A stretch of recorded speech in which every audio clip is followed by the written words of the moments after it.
Alors, imaginez un instant, un deuxième Nil, oui, un fleuve entièrement nouveau, creusé en plein milieu du désert égyptien. Ça ressemble à de la science-fiction, c'est vrai, mais c'est un projet monumental qui pourrait, qui sait, redessiner complètement la carte de l'Égypte. Allez, on plonge dans cette idée un peu folle. C'est une question qui donne le vertige, non? Pour un pays dont toute la vie dépend d'un seul et unique fleuve depuis des millénaires, qu'est-ce que ça changerait vraiment? C'est ce projet hors norme et sa logique assez surprenante qu'on va décortiquer ensemble. Alors, voilà comment on va faire. On va suivre le fil de l'eau, si on peut dire. On va voir d'où vient cette idée d'une source d'eau assez inattendue.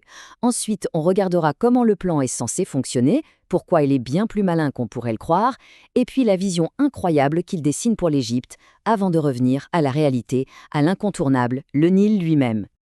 Bon, alors, de quoi parle-t-on exactement?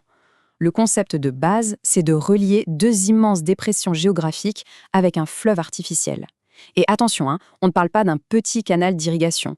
L'ambition, c'est carrément de remodeler la géographie du pays. Et c'est là que l'histoire devient vraiment fascinante. On pourrait croire qu'un projet pareil vient de la peur de manquer d'eau. Eh bien, c'est tout le contraire. C'est un excédent d'eau, un surplus complètement inhabituel dans le sud de l'Égypte qui a tout déclenché. Tout part de ce chiffre, 180 mètres. C'est le niveau maximum du lac Nasser, vous savez, l'immense réservoir créé par le barrage d'Assouan. Et ce niveau vient d'être atteint. Pour faire simple, le lac est plein à ras-bord. Il déborde. Et cet événement, ça a provoqué une sorte d'effet domino. Pour éviter que ça ne déborde partout, l'eau en trop du lac Nasser a été déversée dans une dépression juste à côté, la dépression de Toshka. Le résultat, les lacs de Toshka sont pleins, eux aussi, ce qui a créé une réserve d'eau douce absolument colossale et surtout disponible. C'est cette eau-là qui est au cœur du projet. Avec tout ce surplus d'eau, l'occasion est parfaite pour essayer de créer un cours d'eau permanent. Alors concrètement, par où est-ce qu'on ferait passer ce nouveau fleuve? Pour bien visualiser, il faut comprendre qu'il y a deux acteurs géographiques majeurs. Au sud, on a la dépression de Toshka, qui est maintenant remplie d'eau. Et beaucoup plus au nord, on a l'immense dépression de Qattara, une des plus grandes du monde, qui est carrément en dessous du niveau de la mer. Le point de départ du projet serait donc ici, tout au sud, en utilisant les lacs de Toshka comme source d'eau. Un peu comme un nouveau lac Victoria, mais pour ce fleuve artificiel. Et le point d'arrivée, ce serait 700 km plus au nord, la dépression de Qattara. L'idée serait de la transformer, de passer d'une étendue stérile et salée à un gigantesque réservoir d'eau douce. Donc sur le papier, le concept a l'air presque trop simple. On relie ces deux points avec un canal et on laisse la nature et surtout la gravité faire le reste. Mais ce qui rend cette idée vraiment intéressante aujourd'hui, c'est qu'elle est vue comme beaucoup plus faisable qu'un vieux projet qui visait, lui aussi, à remplir la dépression de Qattara. Voilà la différence qui change tout. L'ancienne idée, c'était de pomper l'eau depuis le delta du Nil, ce qui voulait dire qu'il fallait la faire monter. Le nouveau plan, lui, est bien plus malin. Il profite de la pente naturelle du terrain.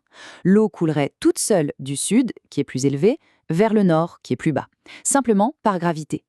Ce tableau, il résume tout, en fait.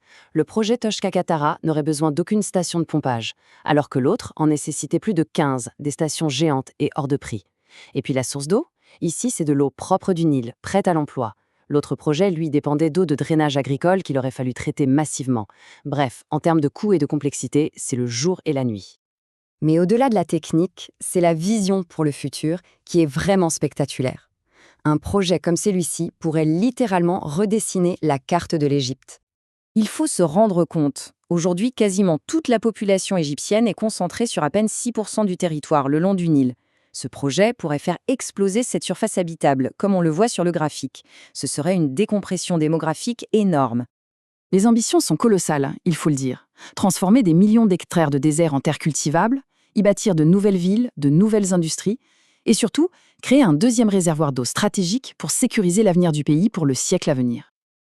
Mais, et c'est un grand mais, il est absolument essentiel de remettre ce projet, aussi ambitieux soit-il, dans son véritable contexte.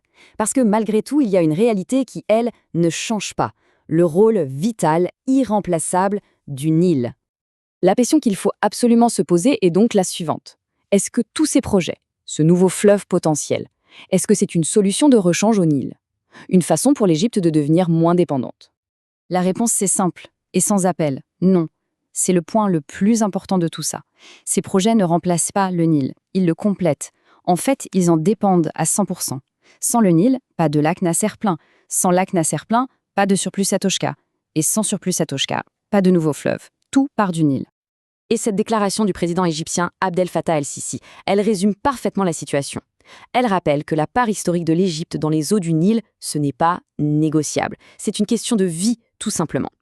Ce projet de nouveau fleuve n'est donc pas une alternative, c'est plutôt une tentative audacieuse d'optimiser chaque goutte de cet héritage millénaire qui reste et qui restera toujours la seule et unique ligne de vie du pays.